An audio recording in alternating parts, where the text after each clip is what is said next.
What is up, everyone? Saturday morning, early recording. We uh we got a lot to cover today. It is episode 25. Oh, we are learning. We're not even up to math with Carlos yet, and we are learning numbers. I think it's backwards. That's probably 52. Yeah. There you go. 25. Anyway, we start off in the main quarters of the Ivory Guard. Ambrose is talking to his dad. They run into Commander Boussant. Ambrose fills his dad in on what's going on with the help of Adalia. He pulls them away into his private study room. Ambrose just drops on his dad. Zales is coming to Mornstead in 2 days. His dad, like, I don't know, how he's acting is just kind of like a brush off situation, just kind of like, oh, okay, like that is something that's going on. But he does say he believes him. He doesn't have to like convince him of anything too much. But then Ambrose kicks everybody out of the room and he says that he has to talk to his father alone. Everybody reluctantly does it. They leave the room and Ambrose pulls out Evangeline's ashes and he kind of breaks down a little bit in front of his father. The death of his friend, His father, like, I don't know, he still has that attitude of like, is this important right now? His father shows him a wanted poster with the picture of everybody's faces on them. The outside group, Pickles immediately wanders off. Adalia is stressed to kind of be in this situation, which is relatable. She's in basically guard territory, and the guards were not good from where she comes from. Pickles finds a door that keeps somebody in and somebody out. She pulls a chair over towards the door and she opens it and reveals that there is a torture room on the other side of this door. She slowly closed the door because, Pickles has a thing for torture rooms. But there is a torture room right next door to Commander Boussant private study. Interesting. Commander Boussant doesn't believe everything that Ambrose is telling him.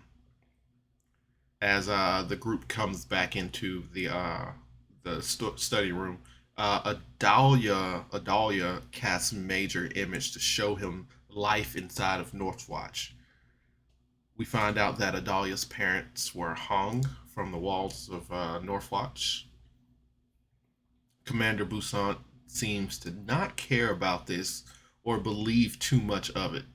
The group has to do a persuasion check, and it does not go that well. The group turns a little aggressive towards Commander Boussant because, he's not believing them. He's kind of like, well, you guys are wanted criminals. They kind of go back and forth. Of course, he gets aggressive because, he's a commander and he demands respect. He eventually tells them to stop talking, or the group doesn't listen. They keep trying to talk over him, keep trying to convince him. Then he threatens, like, the next person who speaks I'll throw you all in jail, basically. And Adalia says, we've escaped jail before. Now listen. At this point,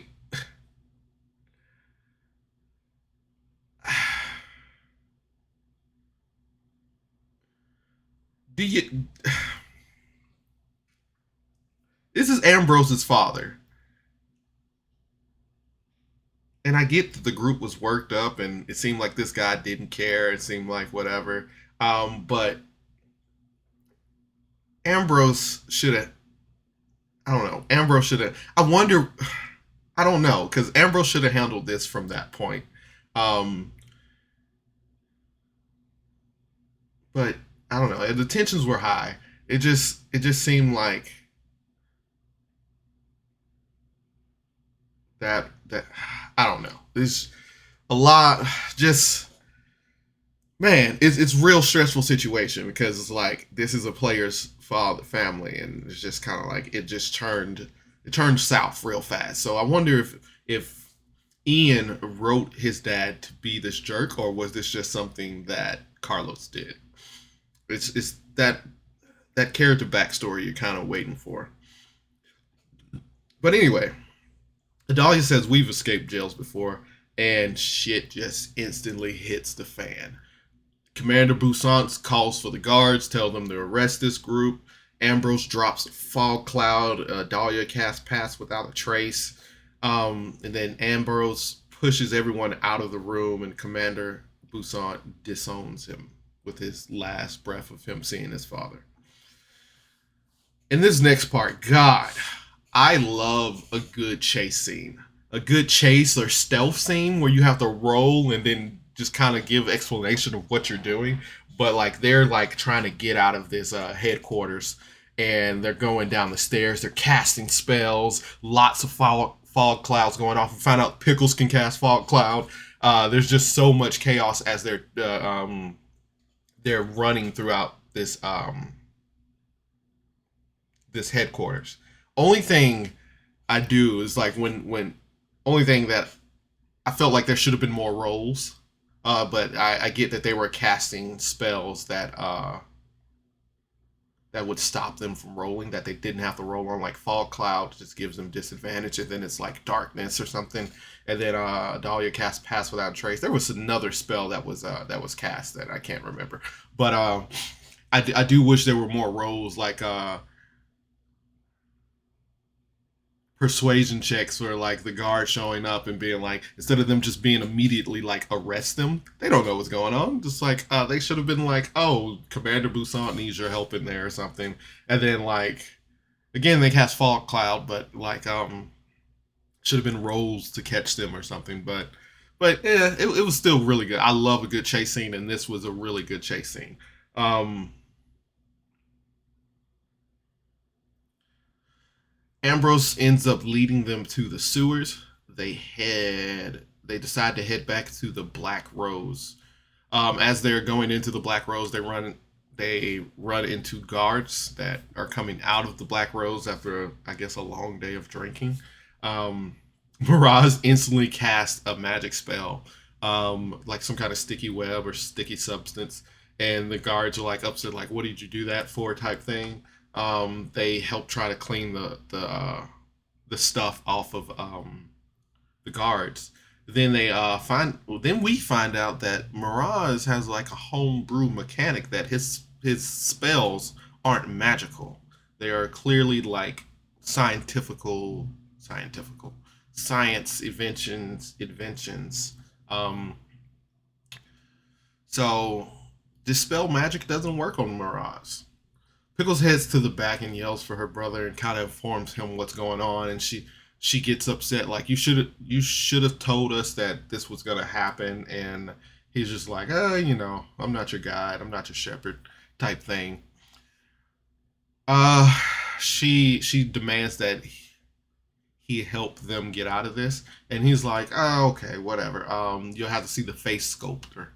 Uh, we head they head back to a secret room, and they get introduced to the face sculptor, which is this old woman um, who does the face sculpting.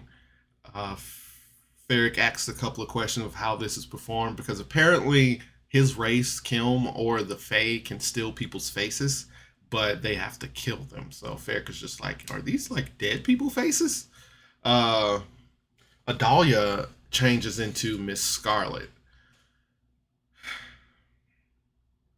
Everyone but Adalia is going to get their face sculpted. Um, and she's going to charge them for how long they need it for. So I think they did like a couple of days in Northwatch, and it ended up being 600 gold altogether. Carlos lets the players choose what they look like and sound like. I've always wanted to do this to my players, like have a situation where they have to change their identity, and I'm just like, what do you look like and what do you sound like? Like I I think that is a cool mechanic to just give the player something new because sometimes people regret what they look like or what they sound like or what race they chose or anything. So it's just kind of like a little bit something new. But I did enjoy that. But starting out, Ferric chooses a young elven normal man, normal elven man. Um, Ambrose chooses like this beefy human ivory guard man. Pickles chooses Nora, just straight up Nora with some exaggerated horrible features. Um, Mirage chooses a female tiefling. The sculptor gives a disclaimer like, dispel magic, blah blah blah. You're charged, no refunds, blah blah blah. Uh, very very very infomercial disclaimer. Everyone tests out their new body. You find out that a couple of players do a different voice, a couple of them keep them the same. Uh, Amber, I would have to say, I'm most entertained by Ambrose's Jonathan Bastille voice. Um,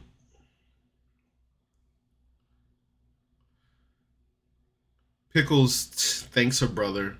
They all leave, and Pickles gives Nora a bad rep instantly. Apparently, she doesn't like Nora. She does not like Nora at all. The guards are still looking for the group as they walk out. They nobody seems to notice them.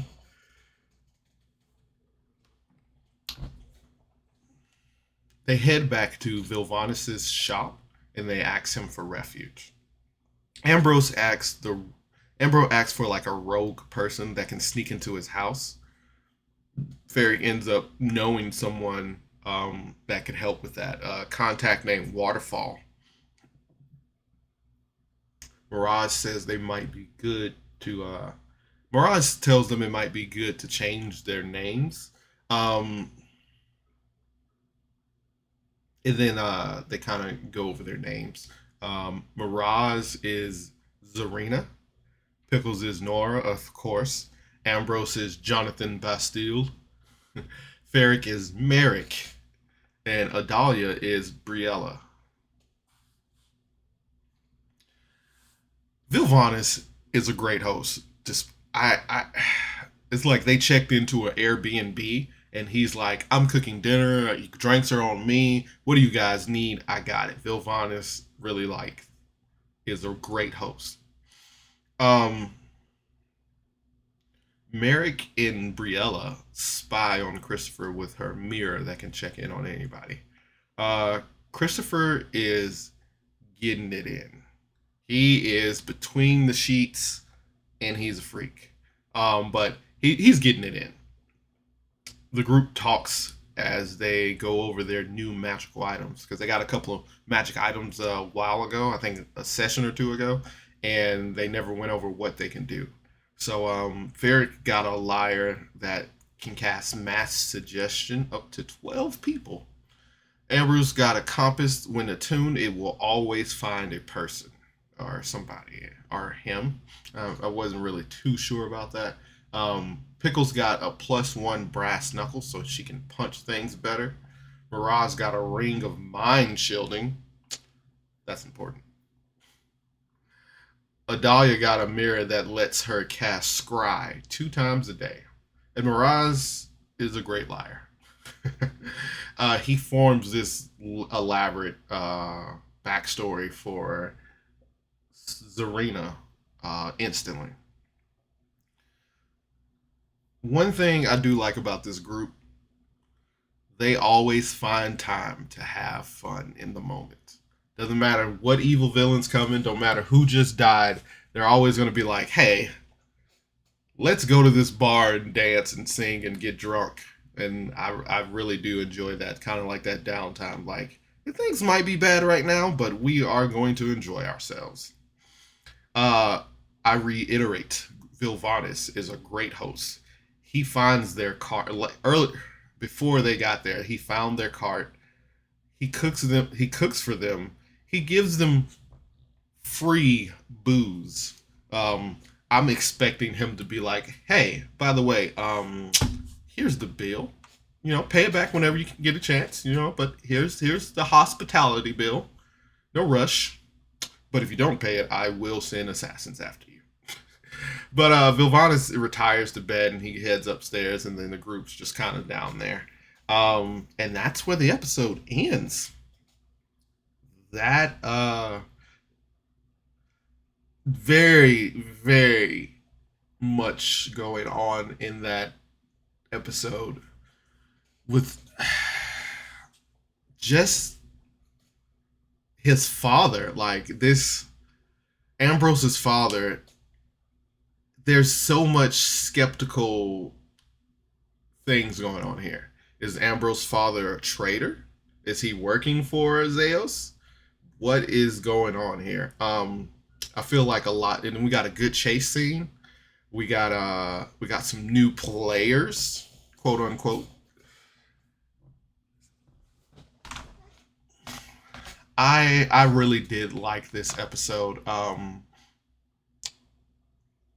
It showed, in my opinion, it showed some range coming from all the players. Uh, I'll definitely give this episode 8 hit dice out of 10. Um, I God, I forgot the one thing I didn't like about this episode, but yeah, I will definitely give this episode 8 hit dice out of 10. There, it was just great. It was great. It wasn't even. It was a great episode, and I feel like much of nothing didn't happen, but the episode was still great. Like I said, we got to look at Ambrose's father. We got to go back to Pickle's family. We got new characters. We got a good chase scene. We got a little bit of backstory. We got to look around Ambrose's mansion. Uh, there was a lot here. So 8 hit dice out of 10. Great, great, great, great, great. Uh, by the way, um, this Sunday, I don't know if Andy has been posting it everywhere, but if you guys are watching the Homebrew or Power Word Fail, they're going to be doing a live show this Sunday, and I'm going to drop 2 recordings on Sunday. One's still going to be a review, then one's just going to be talking about my audition for Power Word Fail. I don't know when I'm going to do it since they're going to be recording. They're going to be live 7 Eastern, I think. 7 p.m. Eastern. So check them out on YouTube. Power Word Fail on the Homebrew channel. The very, very great podcast. We if you like the podcast, you love the people, and we get to finally get to see their faces as things happen. So I really hope a lot happens on this live session. Um, I got a surprise for you guys Monday. I'm not going to tell you what it is, but it is a surprise if it goes well. So be prepared for that. But yeah, thanks for tuning in, guys. Thanks for watching, everybody who is watching. Power Word Fail Gang, if you guys are watching, thanks for all the feedback. Thanks for all the corrections, because nobody's perfect. And I do like to be corrected if I do say something wrong. And I think that's all I got, man. Thanks for listening. Comment, like, subscribe. Uh, you guys have a lovely day. Thanks for tuning in to Miles TV. Bye.